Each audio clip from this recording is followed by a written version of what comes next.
Baseball has always been a sport of legends, a game where names are carved into memory, not just for their victories, but for the stories behind them.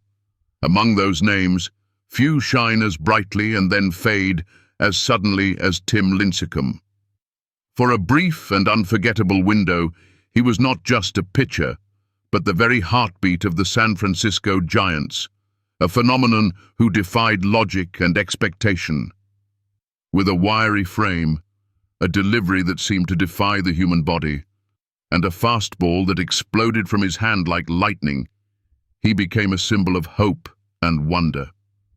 Fans called him the Freak, a nickname that captured not just his unorthodox style, but the miracle of his rise. He was a two-time Cy Young Award winner, a three-time World Series champion, and one of the most captivating players Major League Baseball had ever seen. And yet within a few short years, he was gone.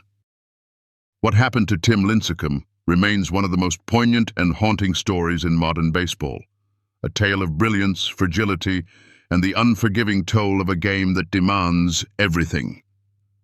To understand his journey, we have to return to where it all began, to the boy who was never supposed to make it. Timothy Leroy Lincecum was born on June 15, 1984, in Bellevue, Washington, and raised in the suburbs of Seattle. His father, Chris, had pitched in college and immediately recognized something unusual in his son's body and motion.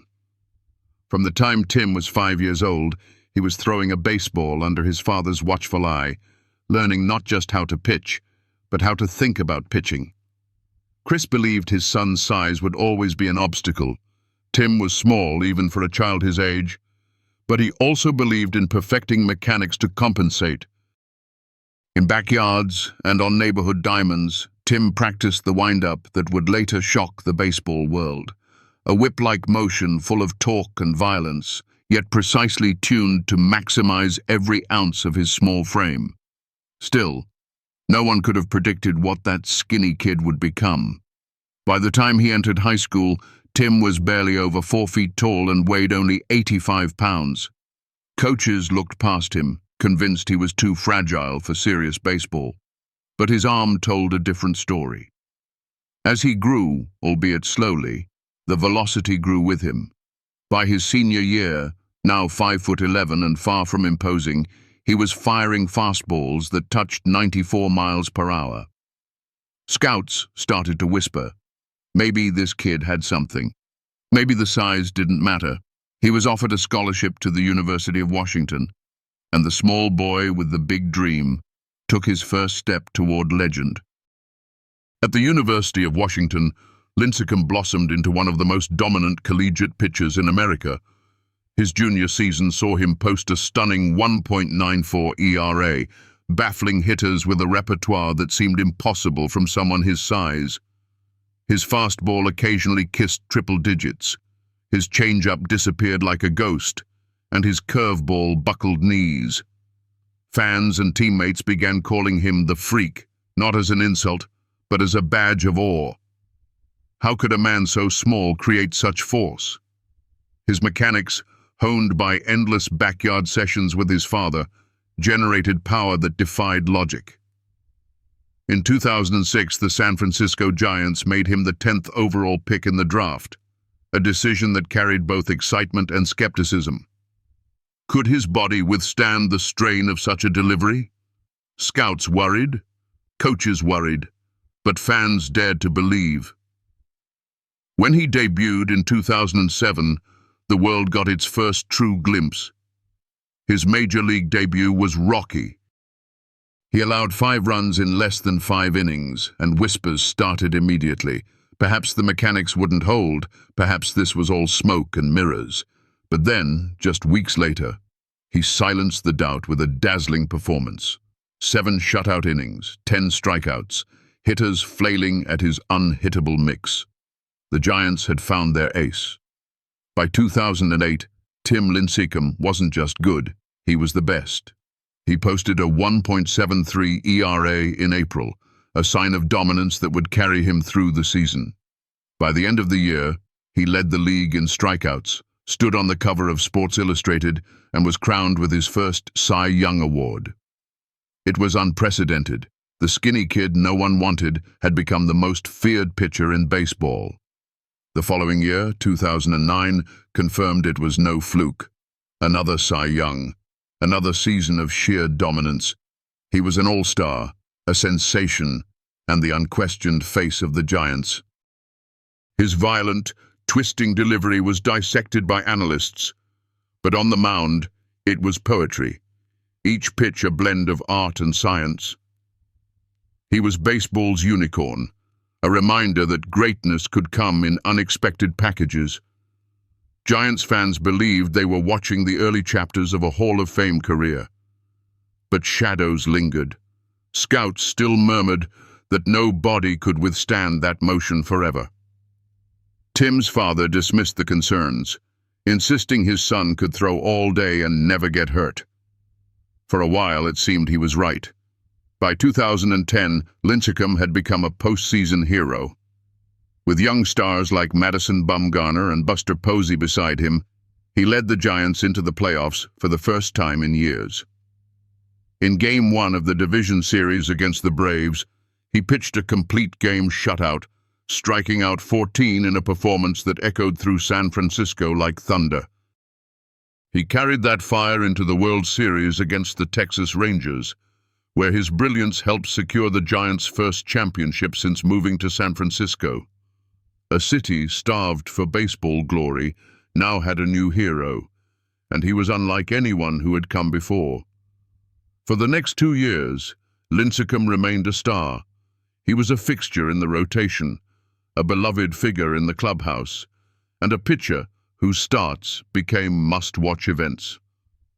Fans filled the ballpark, wearing wigs that mimicked his long, flowing hair, chanting his name, reveling in the phenomenon. Yet beneath the celebration, the cracks were beginning to form. In 2012, he entered the season battling a back injury. His fastball lost its bite, dropping nearly 4 miles per hour from its peak. Suddenly, the same hitters he once dominated were laying off pitches, forcing walks, driving the ball. His ERA ballooned, and by mid-season, he ranked among the worst starting pitchers in baseball. The decline was stunning. Just 3 years earlier, he had been untouchable. Now, he was ordinary. Writers declared the Lincecum of 2008 and 2009 was gone forever. It was painful for fans to watch, and devastating for Tim himself. The Giants moved him to the bullpen during the postseason, a demotion unthinkable just a year before.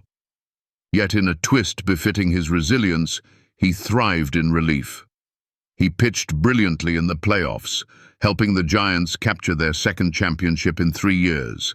It was a brief redemption, a reminder of the competitor still inside. In 2013, he etched his name into history once more, throwing a no-hitter against the San Diego Padres, a performance of grit and brilliance that required 148 pitches. It was a glimpse of the old Lincecum, a flicker of greatness in the twilight. A year later, he did it again, another no-hitter against the Padres. Fans clung to those moments, savoring the echoes of the ace they once knew, but time and wear were catching up. By 2015, his fastball averaged just 88 miles per hour.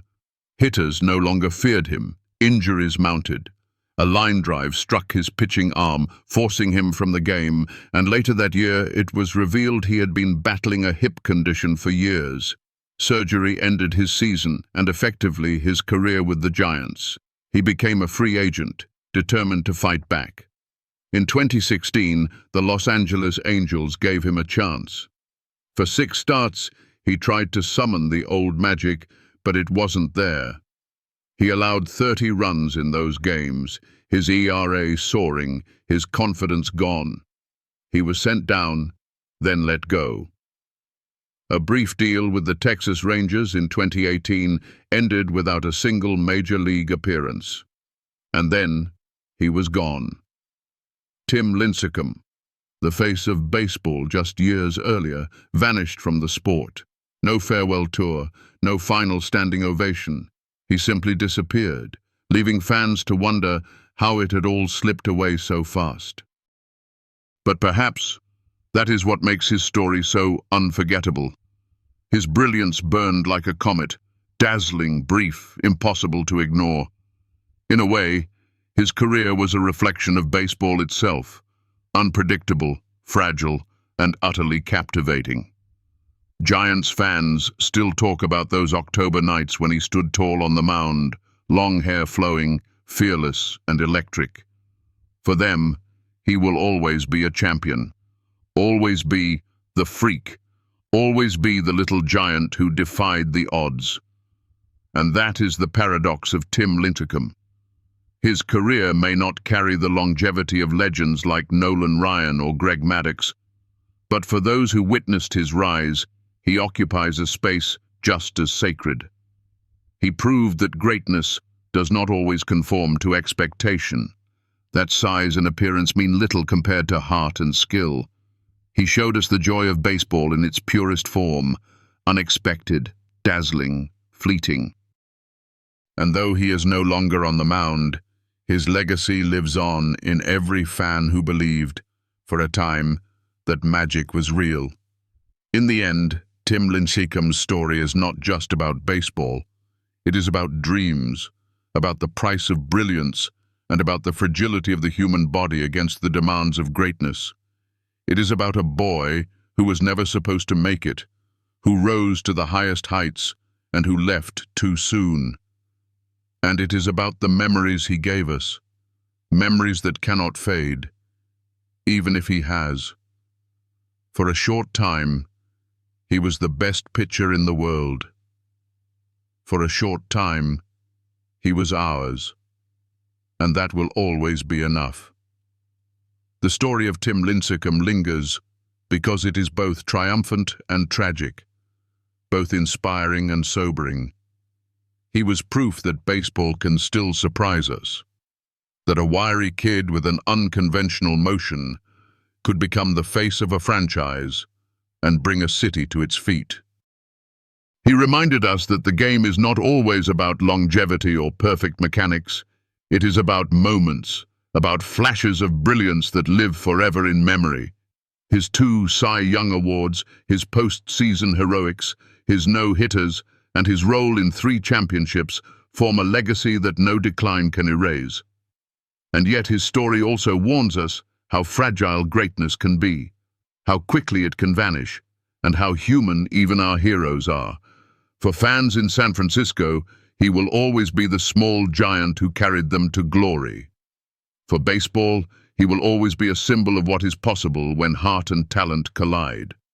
And for anyone who ever doubted themselves because of size, circumstance, or perception, he will always be the proof that limits are only what others imagine. Tim Lincecum disappeared from the mound, but his story will never disappear from the game.